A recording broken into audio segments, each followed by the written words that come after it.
నాన్న నాకు US job వచ్చింది నాన్న మంత్లీ 5 lakhs శాలరీ నాన్న. నెక్స్ట్ మంత్ జాయినింగ్ ఉంది నాన్న. ఏంటన్నా ఫేస్ అదలో పెట్టావేంటి నాన్న? నువ్వు ఎప్పుడు ఇంతేనన్నా? చిన్నప్పుడు క్రికెట్ అవుతా ఉంటే ఏమన్నావు? మనంతా స్తోమత కాదురా, కొంచెం బీటెక్ చదువు, జాబ్ తెచ్చుకో, లైఫ్ సెటిల్ అయిపోద్ది అన్నావు.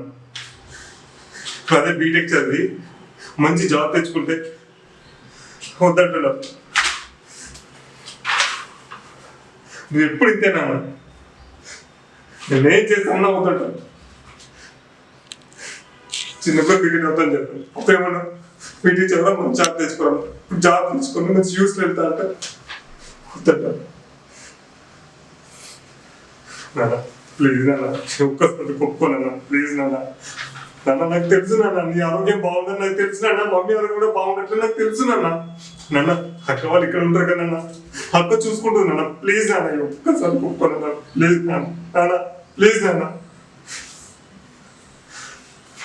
థ్యాంక్ యూ నాన్న, థ్యాంక్ యూ సో మచ్ నాన్న. నాన్న ఒక్క 5 years ఉండి వస్తాను నాన్న, ఒక 5 years ఉండి వచ్చి ఇక్కడ ఏదో ఒక జాబ్ బిజినెస్ అన్న పెట్టుకుని ఇక్కడ సెటిల్ అవుతాను నాన్న. ప్లీజ్ నాన్న.